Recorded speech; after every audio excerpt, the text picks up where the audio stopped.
"Let's go to war," shouts the Iron Wolf Guild, that's about to take on the unbeatable boss. The guild used every spell they had, fired a ton of arrows and went in for close combat, but nothing could even scratch the boss because he reflected every single attack at the same time. That power is so broken it wiped out the entire guild, leaving nothing but dust behind. After losing most of the team, the group had basically given up on making it out of that dungeon alive. That's when the group's bag carrier steps in, telling the leader to hold his items because he was going to solo the boss. The leader thought the kid was joking, but when he pulled out his super shiny armor and started moving so fast that even the boss couldn't keep up, Leader Blade's jaw dropped. The bag carrier figures out that the monster's eyes are its only weak spot. He charges straight at the boss and casts a spell that triggers the boss's shield on purpose to distract him. The kid builds momentum, leaps into the air and comes down, driving his sword right into the monster's eyes. The boss explodes and goes down defeated. Blade can't make sense of any of it, because that was the first time anyone had ever cleared that dungeon. What the fuck was that? That kid is Sushiro Hayato, known in the game as Joker, and he's already hit max level. He's the only one who's cleared 10 of the 30 secret dungeons, all thanks to this woman Kokone, the creator of the game. She was murdered after finding out the game was harming players and trying to shut down the servers. But before she died, she transferred her own mind into the game. Now she's basically his spirit guide. Before Hayato ever met her, he was just a regular player with a low level getting wrecked by orcs. When he was about to become someone's memorial shirt, out of nowhere a girl shows up like an angel, throwing out a crazy spell and blowing up every single orc at once. That's Kaori, an old friend of his. That night they went to a bar to grab a drink and catch up. Kaori mentioned she had a plan to farm a ton of gold. Since he was pretty broke, Hayato was in. She handed him a loan contract, where he had to take that money to buy the hero's armor, the most overpowered gear in the game. The next day they headed to a secret farming area called the Forgotten Dragon's Nest. As a demonstration, wearing her hero outfit, she went head-to-head with the dragon and unleashed a power all by herself that went through the boss like it was paper. The kid who was hiding there was shocked to see her clear 2 dungeons in no time and farm over 50,000 essences. Hayato wised up and accepted the deal on the spot. They went straight to a finance office where he talked things over with Sonoda, who told him he made a great deal. With his new armor and the loan money, he started flexing hard, until a group of assassins showed up calling him a fool, and saying he got scammed. When the guys came at him he even tried to log out of the game, but that area had a secret. It was a PK zone, and there was no way out. Out of nowhere a mage appears, locking everyone in chains. But Hayato didn't even need the help. The MC went in alone and sliced through everyone, all thanks to that completely broken armor. The friend who helped only asked for 10% of the loot. Then they go one by one through the bodies of the fallen mages and loot everything. Wow! Xiaobei uses level 15 Hellfire, and that is another Badlander set. That's already 15 million just in armor. One of the thieves tries to attack, but Hayato strikes him from below, finishing the guy off. 3 more try to attack, but they're also destroyed in a single attack. That makes 9 Badlander sets, which means 27 million. Sonoda says this is unbelievable. They were all very well equipped. Hayato says he was fighting a noob, just a high-level one, and he jumps toward the guy, with his sword aimed at his neck, then saying that, despite his appearance, he is trained in combat. At that moment, someone uses a familiar lightning power, causing a huge explosion on the mage. Before kicking the bucket, Xiaobei tells his friend to pay what he promised, and so 10 souls were dedicated to the altar. These are the secret conditions that make the crystal seal weaken. The attack was launched by Kaori. After that, she uses level 30 Hellfire and launches it toward our protagonist. But Hayato knows that this will not affect his hero armor. However, this power is like a sphere with pillars of fire around it. Kaori says that her Hellfire is on a different level, and then complains to Sonoda that he could not catch a little brat like that. The man says the boy is not weak, but she insists he is, because she knows him. At that moment, Hayato asks what she really knows about him, because she has never hunted in level 70 areas with level 60 equipment. Without the refined skill, it is impossible. Kaori is shocked that the boy is alive after being hit by her power. Hayato says that, this past year, while she was hiding with the borrowed money, he was perfecting his skills, and the little girl is going to regret it if she thinks he is still the same. Then Kaori launches her lightning again, but incredibly, the boy manages to parry it. She asks if he maxed out parrying, then she gets hit in the face by her own lightning. Hayato says this is who he is now, but an orange symbol appears around him. The young man is confused. It even feels like an earthquake, but the secret conditions have been fulfilled,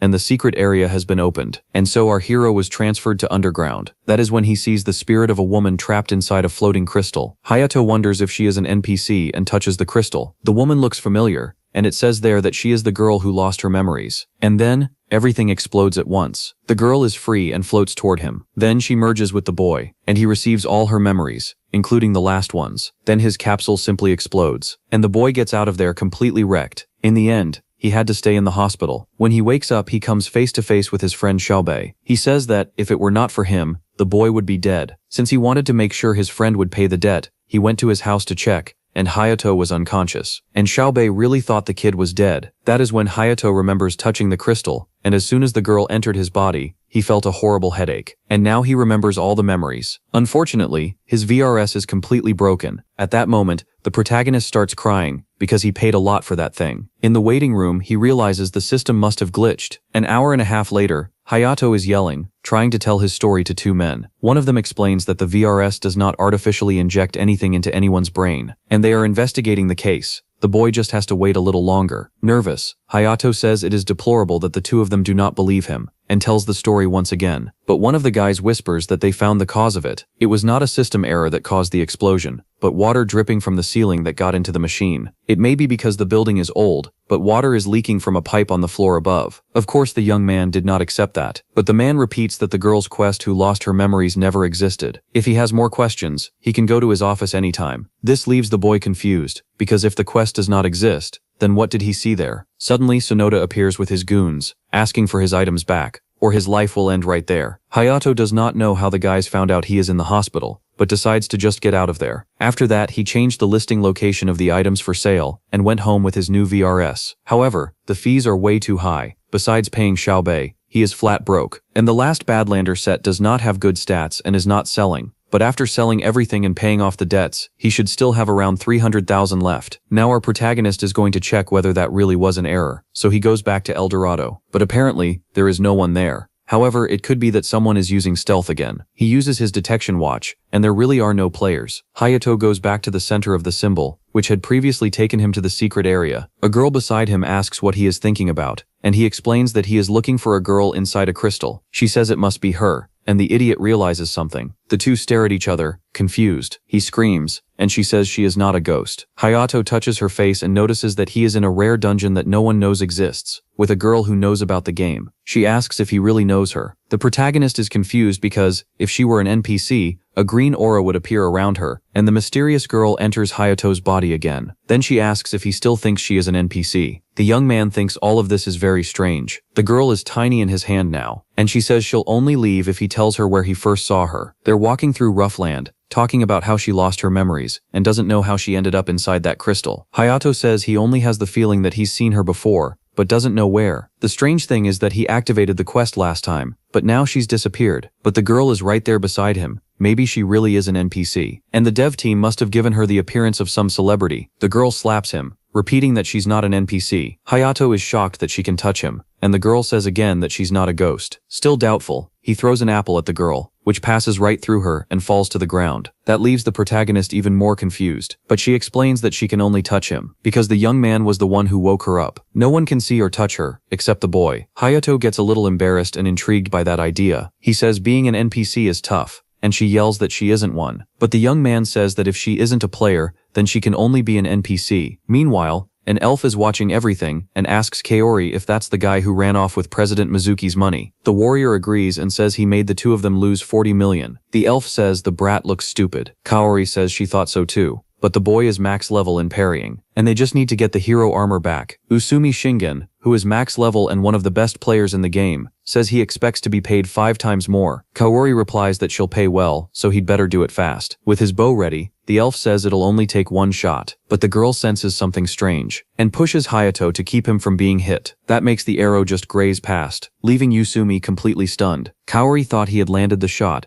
and cheered. However, the archer is frustrated because the bastard dodged the arrow, and a counterattack comes right after, but it doesn't hit either of them. Our protagonist is ready for the fight now. Kaori sees with her own eyes that he dodged the arrow and thinks it's impossible. After all, Usumi is the 82nd best player. Irritated, the archer prepares another attack, and this one was so powerful, it created a shockwave. Hayato is ready to parry, but the mysterious girl kicks him with all her strength. Usumi thinks the young man knows about his abilities. Then the girl says he deliberately fired at angles that would make it easy to knock him down and force a parry. She knows the guy has the ability to pierce armor that beats his own. That's why he shoots like that. But idiot Hayato has never even heard of that ability. Usumi got it a while ago as a reward from a secret quest, and he's the only one in the whole world who has it. There's no way the brat could know that. It was probably just a coincidence. The archer wants to show off because Kaori is watching, so he uses the satellite arrow skill, but he won't be able to attack for 3 seconds. The arrow turned into several projectiles, and Hayato is running to defend himself. Usumi thinks the brat won't be able to dodge this. Then the girl says that yes, he can. He just has to follow her and he'll be able to win. The protagonist isn't very confident about that. If he keeps running, he'll definitely die. So he'd better follow her instructions, because he doesn't want them to steal his hero armor back. So the boy decides to follow her instructions, because he has nothing to lose. Usumi is intrigued that the kid stopped running. Now, Hayato is following the mysterious girl's orders, and he creates a huge explosion that blows all the projectiles away at once. In the end,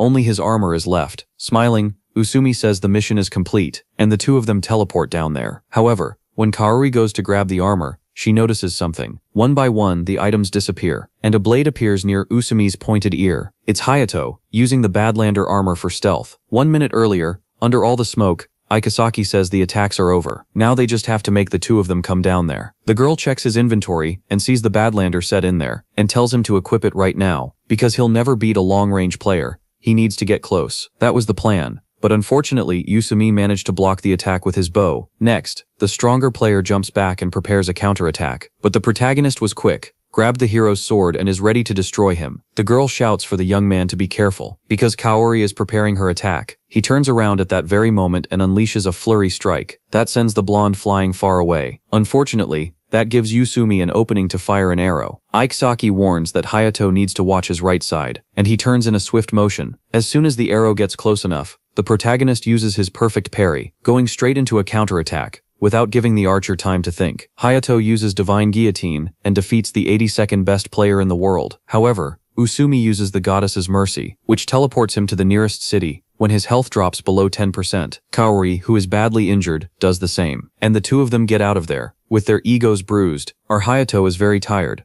but shocked that he won. Smiling, the girl says she told him she'd make him win the battle. This makes the young man realize that she really isn't an NPC, but a goddess of victory. As they leave that area, Ikasaki explains that from here on out, if he keeps giving her his strength, he'll be victorious in every battle. The boy knows she isn't lying. It's been quite a while since Hayato started playing Final Kingdom, so he knows there's a huge skill gap between him and Usumi. The guy was a pro player, no doubt about it. If they had faced each other under normal conditions, even with the hero's armor, the young man would have lost easily. But thanks to the girl, he won, and he won in style. After all, who is this girl? She asks the protagonist to help her get her memories back, and she'll help him become the best in the world. The girl won't let anyone beat him ever again. However, Hayato turns down the offer. While wearing his hero's armor, he explains that the proposal is great, but he's having trouble living his own life, so he doesn't have time to help. Ikasaki exclaims that if the young man becomes #1 in the world, he'll become a champion, and won't have to worry about money. Hayato says she'll make him win if he follows all her instructions, so that means his only options are to follow her or lose. And he doesn't even want to be famous. After all, things are fine the way they are, so she'd better find someone more suitable to help her. Since she knows the game well, her memories should come back quickly. The girl becomes desperate when the boy logs out, because she can't talk to anyone else. In the real world, Kaori is getting scolded because the plan failed, and her boss lost more than 40 million. However, she insists that the pro player he sent wasn't up to the job. That's when someone stops Sonoda from slapping the blonde. The mysterious man states that making all this noise won't bring the money back. Kaori should be grateful to the president for not slapping her. He then asks whether Hayato really beat Usumi Shingen, and she agrees, saying that even the archer himself can confirm it. An ordinary guy beating a pro player who apparently wasn't all that talented. The president says Hayato could be an interesting card to play at the right moment. At home, the protagonist has to make a payment of more than 15 million to pay off his debt. Now the young man has finally paid back all the loan money, and maybe he should have waited, because he still had a little time left. Humans really do like spending a lot of money. If he isn't careful, he'll end up with nothing. And there's still the issue of Sonoda, who won't get off his back that easily. And it's a small world. The boy has 290,000 in his account.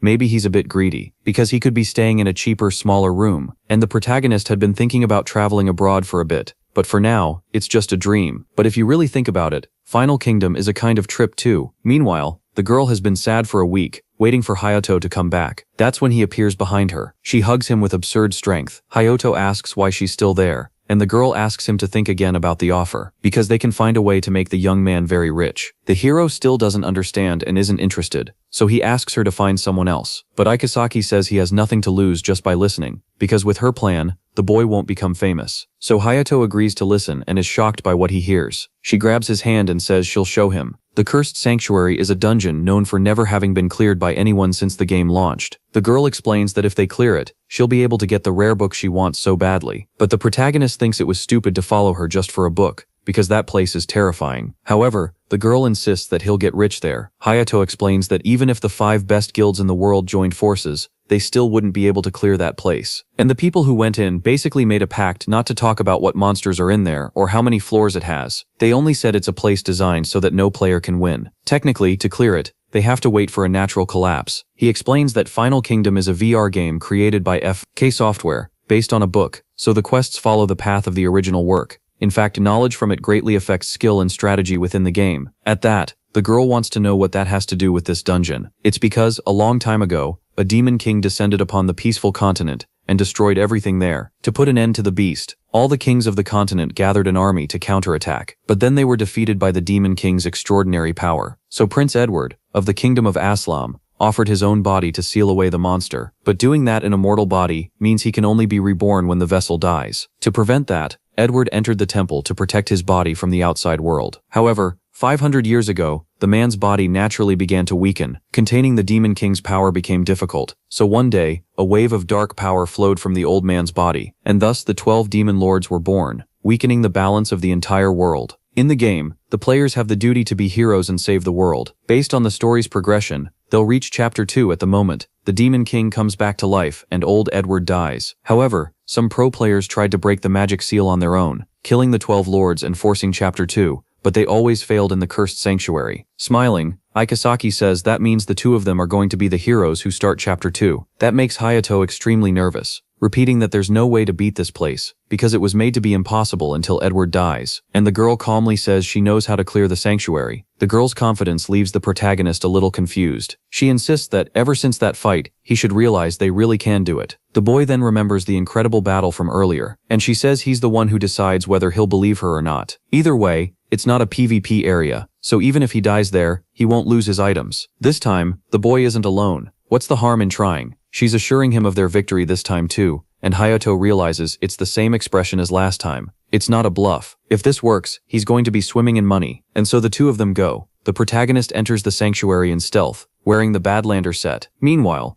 the girl explains that the mage's abilities can undo his stealth if he isn't careful, and every time she gives the signal, the hero has to attack. But there's something strange about this, because the missions in Final Kingdom are basically about becoming a hero while defeating the Demon King's army, but now it feels like he's a villain working to resurrect the big guy. Ikasaki asks if the young man wants to give up on the rare book, but he says it's just a game and he only wants the money. That's when an enemy attacks him from behind, but the girl is quick and kicks Hayato away. The guy is strong, and the young man has no idea how he noticed him. Then the warrior vanishes, and the protagonist realizes the creature is hiding in the shadows. When the boy least expects it, a mage activates his power, and his stealth disappears all at once. In front of countless enemies, he's screwed. They launch their attack, and Hayato runs, switching armor on the spot. While he's running, some bizarre shadow takes shape. It's a huge enemy, but the boy is already prepared with his hero's sword, and he manages to parry it, while also landing a solid counterattack. Hayato starts using a power. However, the girl shouts that physical attacks won't work. Unfortunately, it's already too late, and the monster gets sliced to pieces. Confused, the protagonist thinks it was way too easy. The girl exclaims that if the statues are broken, they multiply.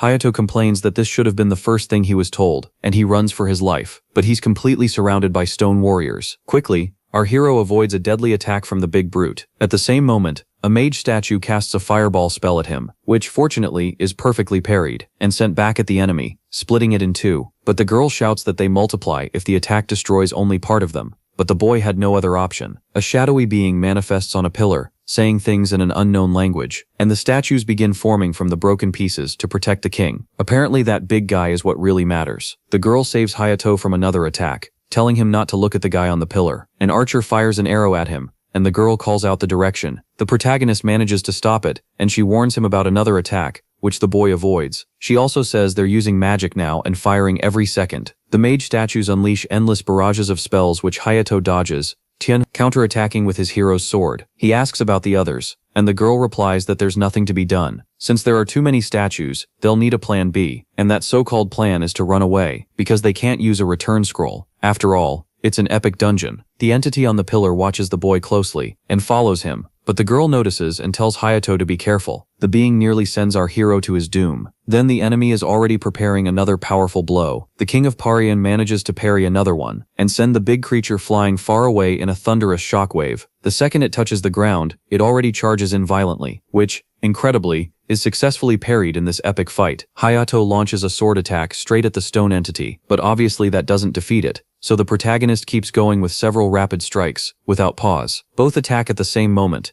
making their weapons clash and causing a boom. Hayato realizes the guy isn't going to let them escape that easily, so he asks his friend if there's another way out. She has a strange plan and kicks him toward the enemy, which, strategically, makes his sword sink all the way into the stone entity's chest. The weapon sank into its stone body, but didn't destroy it, and it gave the giant monster an opening to kick Hayato. The enemy starts opening the wound in its chest, then it simply explodes into shadows. The protagonist is very confused by the situation, but Ikasaki explains that the core is its weakness. Hayato could have done that earlier, but he multiplied the statues before reaching the boss. It's a very difficult strategy to pull off for those in the warrior class. Now the only way out is to destroy the stone statues until she says they can leave. Confused, Hayato asks if they won't multiply, and Ikasaki says she has a plan. Then the hero keeps going with his perfect parries, when the ground starts giving way beneath his feet, because warrior attacks are heavy, even if he's only parrying. Next, the protagonist attacks another statue, but the girl explains that they're wearing armor, so the young man has to aim for their necks, and that's what Hayato does, striking the statue's weak point with his sword. More and more stone guards are defeated, one after another. Unfortunately, the mage statues start casting all kinds of spells. Ikasaki tells the boy to parry everything, and that's exactly what he does with every attack. Then the spells fall onto the statues themselves, destroying each and every one of them. That seems to irritate the big creature, which says something in an unknown language. Apparently it's the shadow duplication skill. And of course they all come back to life to protect the old man. The army has more than doubled in size now. Nervous, our boy relies on Ikasaki,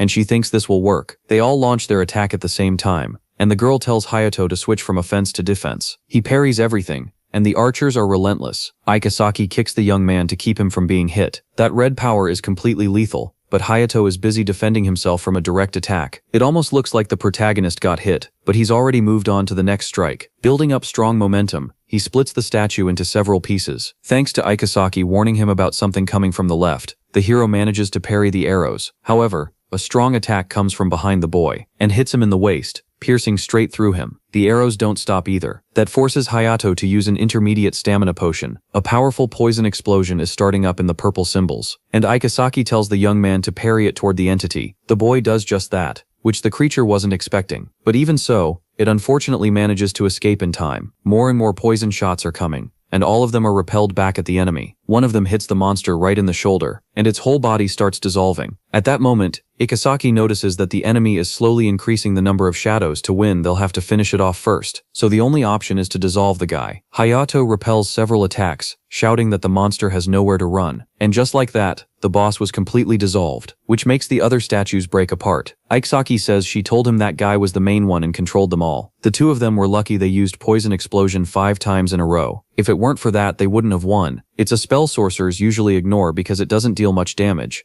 It can be learned at level 50. However, one amazing aspect of this skill is that it's the only spell capable of dissolving black stone statues. The only reason she told him to keep attacking was to increase the number, and along with that, the chance of getting poison explosion. Ikasaki takes Hayato's hand and says with a smile that they should head to the next floor. Even though Prince Edward of the Kingdom of Aslam offered up his body and sealed the Demon King 500 years ago, if his life ends, the giant monster will return, and the weaker he gets, the harder it is to contain the demon's power. And there the two of them are, in the Cursed Sanctuary, on the 39th floor, facing a huge 3-headed eagle monster. It's the final boss. If Hayato fails, everything will have been for nothing. The boy agrees, dodging an attack. Each mouth fires a different type of magic, and the fire and ice ones shoot toward the protagonist. The parrying master manages to deflect every attack. At that, Ikasaki shouts that the cross on the middle neck is the weak point. Then Hayato makes a full force charge, hitting the monster dead on. The griffin screams in pain as it is destroyed. Not satisfied, the hero drives his sword in deeper, and when the beast falls, Hayato levels up. Now he's at 75, which is the maximum. The final floor is clear. Only the famous Edward remains. Ikasaki explains that if he loses his fighting spirit, he'll lose, because the guy is stronger than every enemy they've faced so far. And then the gate opens. While Hayato replies that he knows Edward is one of the strongest in the game, there is the man, sitting on his throne. Edward comments that the brat stepped in there knowing what kind of place it was. A dark aura quickly emanates from the man, and his physical defense drops by 100%, thanks to the spell Pride of the Supreme Ruler. Edward complains that the kid committed the sin of disturbing his rest, and the boy's magic defense drops by 100%. Meanwhile, Hayato realizes that this means even a light attack could cause a fatal wound. The man shouts for him to pay the price with death, and his stamina drops by 100%. At that, the enemy stands up and prepares to finish off the protagonist. Ikasaki is quick to kick Hayato away. If it weren't for that, he would have been killed right there by the first attack. That makes Edward suspicious, because the boy dodged even without stamina. The girl grabs the young man by the hair, and he complains that he can dodge. However, in that case, without her he would have lost his head. Edward's dark weapon attacks are very fast and powerful. One of the blows sends Hayato flying, and the enemy lunges forward too fast for Ikasaki to help. Yeah, I guess this time the hero is done for. He would be, if not for the master of parrying. The two swords clash with a loud bang, and Hayato takes the impact, not Edward, which means the parry isn't working like it should. The boy slams hard into the wall, with zero physical and magical defense. On top of that, his stamina has been drained, and his parry isn't working. Winning against an opponent like this seems impossible. The boy still manages to defend himself a little, with his sword and agility. However, Edward is bloodthirsty, and already has another one ready. A barrage of intense blows without pause. Our hero is having trouble defending against it all. And, to make matters worse, his sword cracks. Hayato realizes the guy targeted it on purpose. One more hit, and the sword will break in half. Fortunately, Ikasaki quickly pulls the boy away. That leaves Edward very confused. He turns around and immediately launches another attack at his sword. The boy is sprawled on the ground, with his expensive hero sword broken, and it disappears. Since its durability has reached zero, Ikasaki tells the boy to stop crying and stay in the fight, because Edward isn't going to rest. The girl is happy when she notices the enemy raised his arm, and pulls Hayato away from the shockwave. It opens a hole in the wall, and Ikasaki tells the young man to run there. There is an incredible suit of armor there, and brand new. The people who fought the Demon King 500 years ago left the equipment there. Edward notices that and seems a little uneasy. But that's because he remembered his old friends. The idiot can't run because he has no stamina. So Ikasaki grabs his hand and throws him all at once. That makes the big guy furious, complaining that he's going to contaminate his comrade's equipment. His sword attack creates a black wave with lightning that follows the protagonist. The sword is so close, but there's no way to know if Hayato will make it in time. A huge explosion happens in the room. Ikasaki gets very worried about her friend. The young man is standing before a sword of light. Edward says that Alendite chose the brat as its successor. He can't let go of the sword anymore. It's legendary, and deals 500 damage. It's the sword his enemy used to seal the Demon King. Hayato doesn't know why the weapon chose him, but as soon as he grabs it, all his skill levels go up by 3, and the debuffs disappear. Our hero is extremely powerful now, and will use the sword to its fullest. Ikasaki shouts that this is his chance to attack Edward. He charges in, saying this sword is even better than the hero's sword, and uses the Alendite skill, which can only be used 5 times a day. It looks like this is the end of Edward, or not, because he counterattacks. A gigantic blue beam shoots out from inside the cursed sanctuary. Then, beside it, a dark black beam appears. The two energies merge, as the two fight, and everything explodes in purple, even outside the place. Our hero is sprawled out, without armor, because its durability reached 0. However, Edward still seems perfectly fine. Since the boy is bleeding, he's taking continuous damage, and the guy doesn't seem hurt. He extends his hand toward the hero, and uses his sacrifice skill, restoring Hayato's life, and losing his own in the process. At that moment, Edward says that he has always been waiting for his successor, and the boy is still inexperienced. But there is a possibility. The man's energy is passed on to the boy, and so are his war memories. His friends died, and Edward swore he would never forgive the Demon King. The man cut through every attack from the monster, but he couldn't defeat him with his power alone. Edward knew that, but with Alendite driven into the king's chest, he could at least seal him. The monster screams that if he seals him, since he is mortal, when he dies, he will return to the world. After that, the man built the heavily protected sanctuary, because if he fails, the Demon King will return. And with that, years and years passed. His body could no longer endure containing that power. He needs someone else to do it. So the Demon King's power is transferred to Hayato, with the mission of keeping him sealed, along with the ability to use skills without consuming life, and everything goes up by 20 points. The boy now has an evil aura. Shocked to realize that Edward had spent all this time simply waiting for someone to take his place and carry his unbearably heavy burden. Back in the dungeon, a thunderous crash sweeps across the floor, revealing Edward, collapsing and coughing up blood. Hayato runs toward him, but the warrior's soul only smiles, leaving the future of the world in the boy's hands. Before Hayato can even freak out, the place erupts, firing a colossal pillar of light that tears through the sky and triggers a global system announcement. Players across the map stop what they're doing, left stunned as they see that Edward's death has ushered in a new era. The scale is so massive that the flash is visible even from space, while a dark energy begins swallowing continents, showing that the Demon King's seal has finally given way. The system warns that monsters are appearing, revealing a sea of red-eyed shadowy creatures, which quickly materialize into a demonic army. Not understanding anything, the players are thrown into shock when they see that the level cap has just risen to 99. A blinding flash dominates the horizon, drawing the attention of the entire kingdom of Aslan, where the Elf King watches the phenomenon from the balcony. Ulysses immediately deduces that the legendary hero has passed on, but finds it strange. It was still far too early for him to die. At the center of it all, Hayato remains staring at the sky, torn open by energy. Hayato keeps staring at the sky, still processing the hero's death, until Ikasaki appears out of nowhere, congratulating the boy, flashing a huge grin as he reveals that Hayato has inherited the title of Demon King Sealer. He stares at his own hands, unable to believe the new responsibility, but panics when he realizes the seal will keep draining his mana non-stop. Desperate, he protests that this wasn't the plan, and immediately demands the rare class book, the real reward. Ikasaki lets out a nervous chuckle and tries to play it off, admitting that the item was supposed to be in Edward's quarters, but everything got out of control. Breaking into a cold sweat, he suggests that the blessed book probably turned to dust along with the sanctuary. Hayato's desperate scream echoes through the game's mountains, cutting to the real world, where he takes off his VR headset with his soul drained.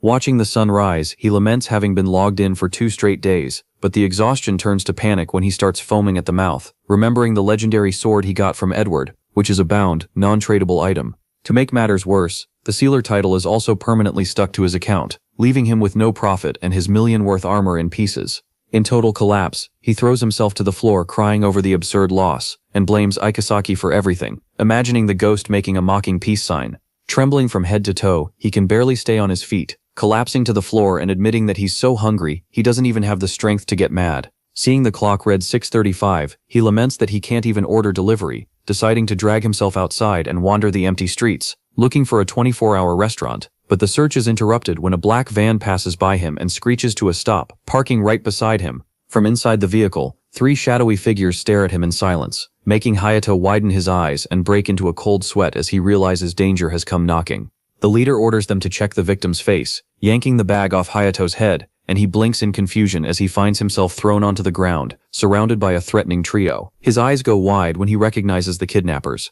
remembering when he soloed and robbed this same team in the game's desert. The bespectacled man in a suit yells, demanding the items back and threatening to kill him if he refuses. Realizing he was kidnapped over loot, he lets out a nervous smile, sweating cold as he realizes he's completely screwed. Far from there, the scene cuts to a residential building under the moonlight, revealing Shoma sprawled on his bed, grumbling about having to throw fake matches against newbies. Shoma lies there, bored, letting out a sigh as he remembers the absurd proposal he received. He knows the underground arenas seem to be ignored by the pros, but in reality those tournaments are full of retired veterans. Scratching his head, he remembers that even those monsters sweat blood for a single victory, and grits his teeth just thinking about being told to compete in that hell. Furious, he flips off the ceiling, grumbling that that was exactly the response he should have given on the spot. The problem is that in practice, he ended up on his knees surrounded by a gang, crying while the suited men pressured him to accept the scheme. Trying to forget the humiliation, Shoma grumbles that it'd be best to sleep, while the nighttime city takes over the screen. Far from there, in a brightly lit office, a subordinate hands a folder to his boss, who opens it right away to check it. The suited man smiles when he sees the list of recruited fighters, hearing from the employee that they attracted the best representatives from the 3 most popular underground arenas in Asia. Satisfied, he praises the hard work, aware that convincing those people to switch sides is no easy task. He then slides a thick envelope across the desk as a reward, making the manager bow immediately to thank him for the bonus. Instead of leaving, the manager hesitates and stays put, making the suited man notice his unease and ask if he has something to say. The subordinate works up the courage to ask a question, wanting to know why they dragged that Sun Wu guy into the scheme, since the elite team they recruited should be more than enough. The boss agrees, imagining veterans facing off in colossal battles, which would pack the stands with fans. Comparing the situation to an epic crossover with Batman and Iron Man beating the hell out of each other, he assures him that the event's hype would make betting money pour into their accounts. But then he adjusts his glasses with a smug smile and asks whether the employee really thinks that alone is enough. The subordinate is stunned, and asks how no one had ever thought of a scheme like this before. The boss keeps up the act, explaining that the big underground arenas preserve their monopoly by greasing the palms of powerful people. He flashes a greedy smile, illustrating a third company pouring money in to poach the competition's star players, leaving their original owners foaming with rage.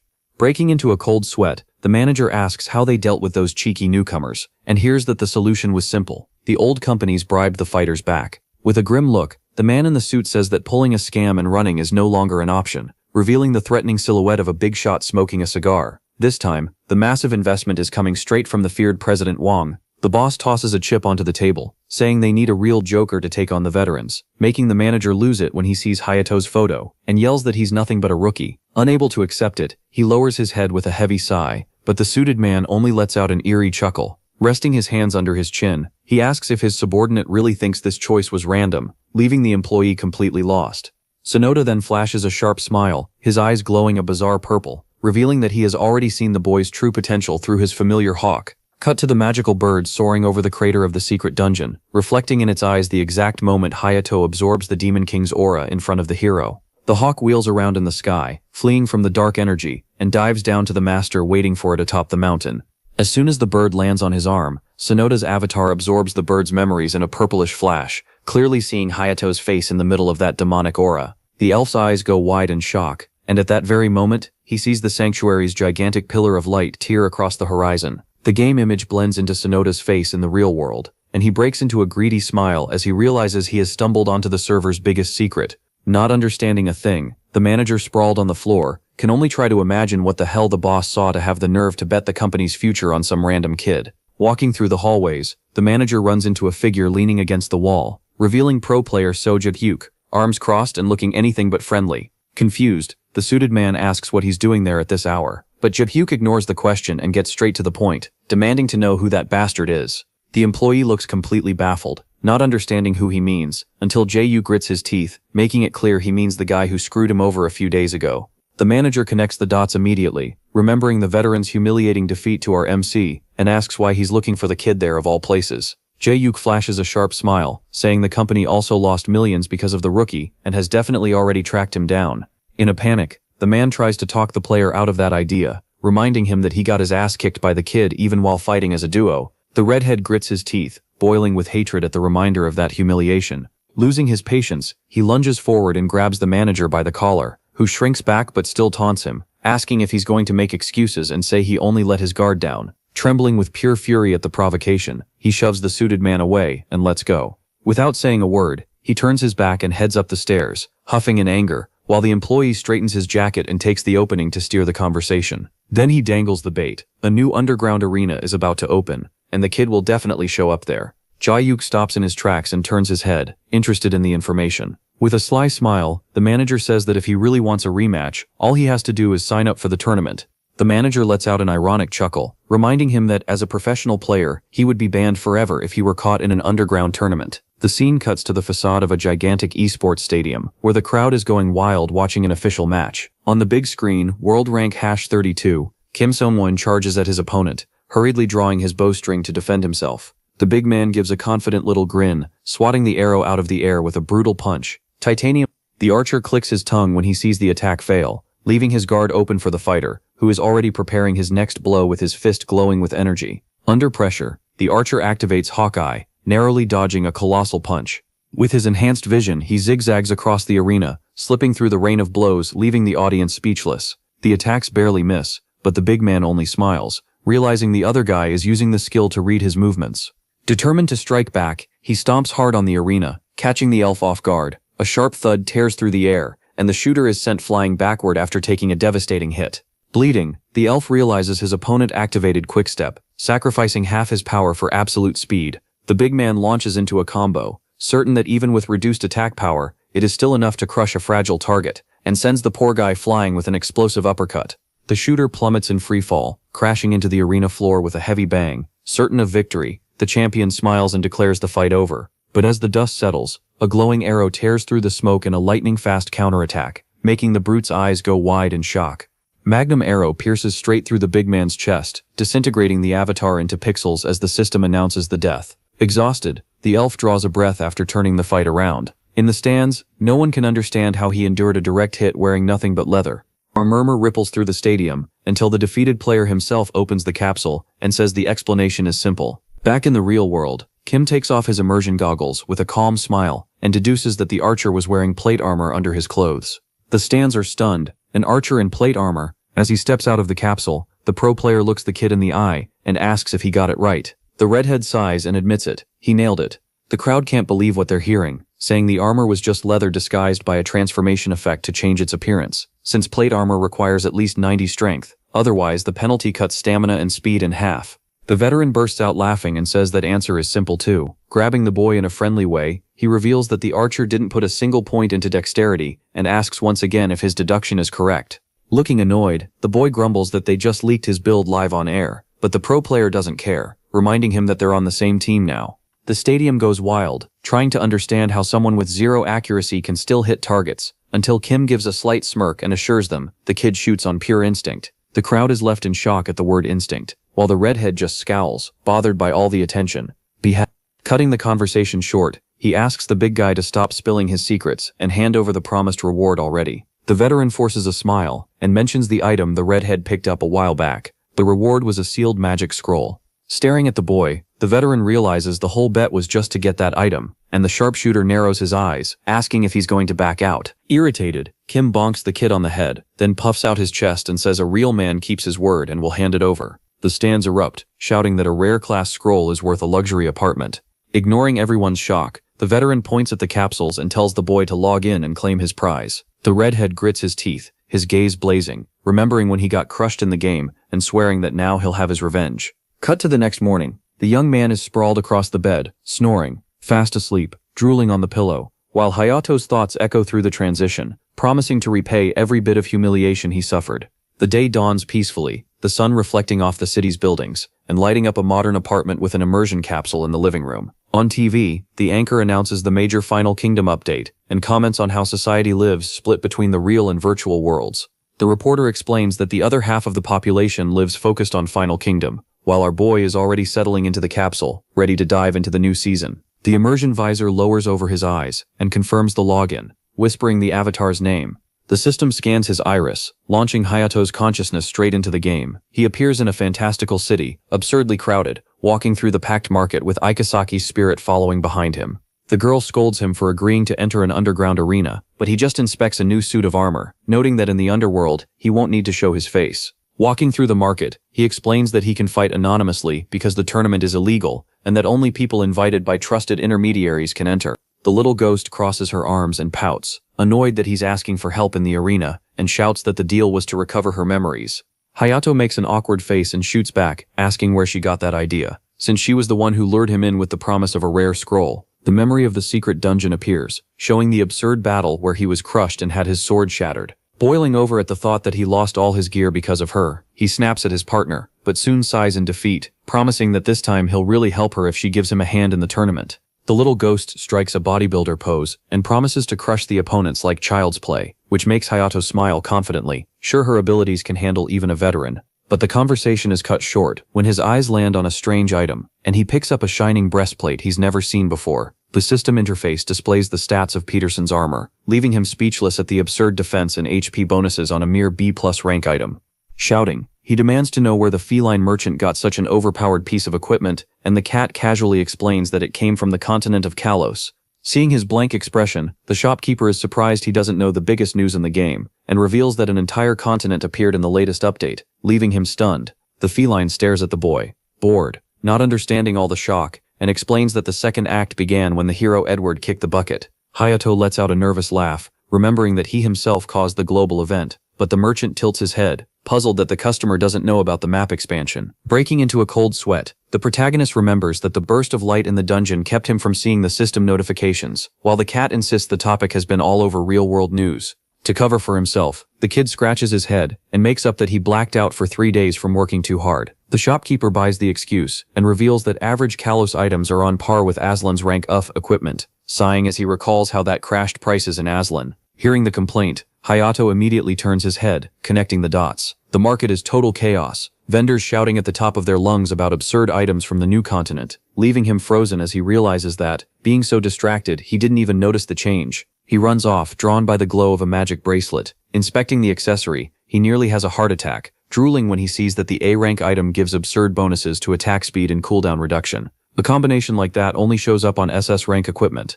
Out of his mind, he bumps into others as he rushes to check the next stall, grabbing the battle boots of Ares, which besides defense also double jump height. The shock is so great that the item slips from his hand.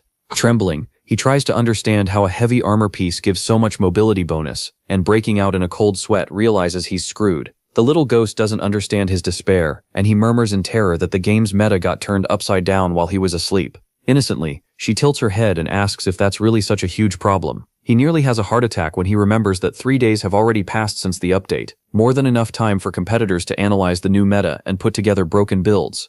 Seeing his panic, the game's creator pats him on the back and flashes a huge grin, assuring him she knows everything about the new meta. Hayato's eyes widen instantly, realizing that her consciousness receives system updates in real time. Without wasting a second, Hayato firmly grabs the little ghost's hand, pulling his partner along to farm and adapt to the new meta as quickly as possible. The scene cuts to an isolated volcanic island in the middle of an orange sea. Inside the crater, a creature starts emerging from it, rising so high it reaches the skies, but the big beast looks like it's got indigestion and spits out a person. Looks like the MC soloed another boss. And Hayato strikes a victorious pose as he receives the cursed armor of the sea dragon as a reward, and smiles after finally wrapping up his item farming. Far from there, a torch crackles on a darkened wall, revealing the red carpet of an imposing throne room. President Wang asks for the status of the preparations for the underground tournament. Kneeling, the druid Sungyun gives thanks for the generous investment, reporting that he recruited stars from the 3 biggest underground arena platforms. With many people counting down the days until the event, Wang strokes his beard as he notes that the event has already attracted the biggest gamblers, and smiles, his eyes gleaming with greed, foreseeing many candidates beyond the ones already hired. The lackey continues the report, saying that the bets have spread, the prize will be record-breaking, and veterans want in on the event, making the president stroke his beard and ask how many skilled fighters there are among them. Since registrations are anonymous, there's no way to know who will show up. Far from there, a sinister fortress rises beneath the evening sky, surrounded by an enemy army. From above, the boy watches in silence. The leader of the XXX Guild bellows, demanding immediate surrender to avoid a massacre, drawing a mocking smile from atop the wall. Scoffing at the threat, he spreads a purple aura across the wall, summoning a battalion of specters to even the odds. The enemy troops are stunned by the absurd number of hell soldiers he summoned, but the leader keeps them calm, reminding them of the arsenal of holy weapons they brought. But the kid just smiles with disdain and snaps his fingers. Immediately, the swarm of purple demons plunges from the walls, charging like an avalanche while the guild fights back by summoning a giant angel. The divine creature takes flight, purging the shadows with blasts of light, opening space for the elite archer to gun down his troops. In the middle of the chaos, a raven with glowing eyes watches, until it flaps its wings and vanishes into the night with the flock. The battlefield turns into a graveyard of players, with death notifications popping up as bodies turn into digital dust. The leader of XXX collapses to the ground, crying and trembling as he realizes there's no salvation.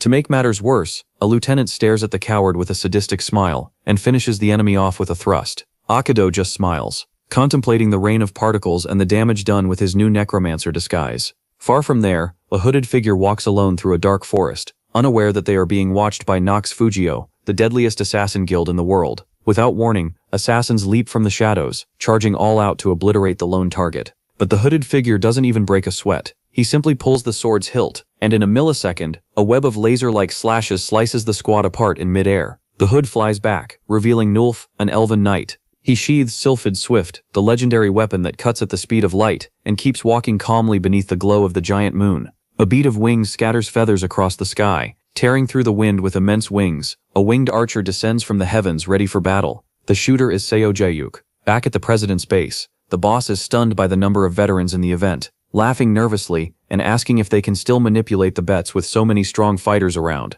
Kneeling on the carpet, the druid Seo Jae tells him to stay calm, flashing a malicious smile as he assures him that the hired mercenaries are monsters too.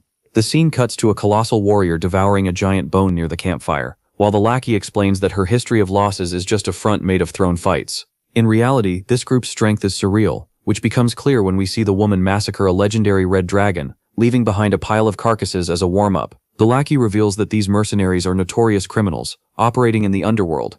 Cut to the underground arena, a giant coliseum embedded in a scorching desert. Ikesaki is left speechless, seeing the absurd number of players who came to compete. Noticing Hayato looking around anxiously, the little ghost asks what's wrong, and turns to face an elf in a holographic mask standing right behind him. With a smug smile, the girl disables the disguise, revealing herself to be Kim Ye-yoon. Our boy grimaces in disgust when he recognizes her, and yells, asking why she's following him again. while the blonde shrugs as if she didn't even want to come. The blonde reactivates the holographic mask, saying the boss sent her to guide him through the arena as a VIP competitor. They enter an isolated corridor. There, Ye-Yun introduces the guest to a hulking guard wearing glasses, who looks at him with disdain, saying they shouldn't treat him like that just because he beat a pro who never even debuted. Hayato boils over, remembering that this same guy already got his ass kicked by him before, but swallows his pride and follows the big man in silence, until they stop in front of a glowing magic circle on the floor. The guard tells the kid to step onto the glowing portal on the floor, and the MC obeys, cursing the arrogant bastard in his head, while Ikesaki bursts out laughing. The teleportation spell activates, swallowing our boy in a blinding light, and dropping the group into a luxurious hall packed with masked figures. Hayato and the guides materialize with a snap, facing a crowd that radiates raw power. Sinister assassins and warriors fill every corner of the hall. The MC looks around and asks what place this is. The bespectacled guard replies, explaining that it's the VIP room for players handpicked by Director Mass, already qualified for the main tournament. Our boy swallows hard under the pressure of the atmosphere, while a giant stares down at him with his arms crossed. The guard reveals that the veterans were hired by Director Mass to act as the tournament's playmakers. In other words, paid mercenaries meant to manipulate the fight results, but since they're unpredictable criminals, the organization doubts they'll follow the script. Looking at Hayato, the guide says that's why he was called the Joker. With a mocking smile, the brute doubts the rookie can handle it, making Ikesaki snort in indignation. The little ghost tells the old man to mind his own business, insisting her partner is unbeatable. Ignoring the spectral scolding he can't even hear, the guard shoves the protagonist from behind, leaving the boy seething with hatred at the lackey's audacity. Hayato stumbles after the guard's shove and throws himself onto the sofa, sulking with his arms crossed. A wide smile breaks the ice, revealing the horned host as he enters the hall and thanks everyone for coming. The man gets straight to the point, explaining that the tournament will have 16 participants. 12 of those spots already belong to the elite gathered there, and the other 4 will be decided in the preliminaries before the knockout stage begins. Walking across the carpet, the organizer reminds them that the event's money comes from fixing the fights, drawing a malicious grin from one mercenary, as he says everyone must fake their losses according to management's script. The horned host extends his hand, asking with a smile that everyone deactivate their masks and introduce themselves. Hayato is startled when he hears they have to show their faces. Breaking into a cold sweat, he complains that he doesn't want to be recognized in a shady place like this, making the elf sigh in boredom. Hayato freaks out when he hears that revealing their identities is standard for the tournament, questioning how that makes any sense in an illegal event.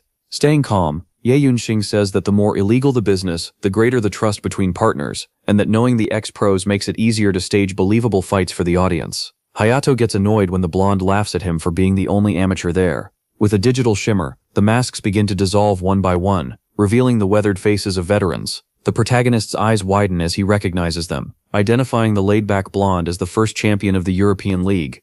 Right beside him, a red-haired warrior in heavy armor commands respect, followed by a man in a trench coat, a living legend of the game. Even without ever debuting as a pro, our boy is left speechless when he sees himself surrounded by former esports prodigies, but soon frowns suspiciously. Looking over the rest of the crowd, he grows curious about the strange newcomers, like the giant Amazon and the hooded short guy. While the VIP room simmers, the main arena shakes as the crowd goes wild over the preliminary matches. In the arena, a masked rogue lunges at an archer, leaping back and dodging at the last second. The two exchange blows at a frantic pace, until he notices the archer is only dodging, burning through his own stamina. Smiling confidently, he admits that facing archers with short-range weapons is a nightmare, but keeps up the pressure. He knows a fatal weakness. Despite being lethal, their 1-second reload is their downfall. Even faster than a mage's casting time, drawing an arrow from the quiver creates the perfect opening for a counterattack. The rogue explains that that single second needed to draw and fire an arrow is the class's greatest flaw, and that all you have to do is keep the pressure on up close to make them completely useless. Watching the flurry of attacks, the marksman only dodges and waits for the enemy's stamina to run out. Realizing his opponent's strategy, the masked dagger user smiles and reveals that he's equipped with the Blessing of Hermes. You little S-rank boot reduces the stamina cost of advancing to 0. The elf realizes his stamina will run out first if the fight keeps going at this pace, clicking his tongue at having to resort to this already in the tournament preliminaries. With no other choice, he prepares a dazzling skill, leaving the rogue stunned by the weapon's glow. The arrow of light tears through the air, forcing the rogue to throw himself to the ground to avoid being vaporized. The marksman fixes his gaze on him, giving no quarter. He lines up the next shot, forcing the masked fighter to perform an aerial acrobatic move to escape the beam. Without missing a beat, the elf pulls 3 arrows from his quiver at once, while the warrior lands and launches himself forward in a leap to close the distance.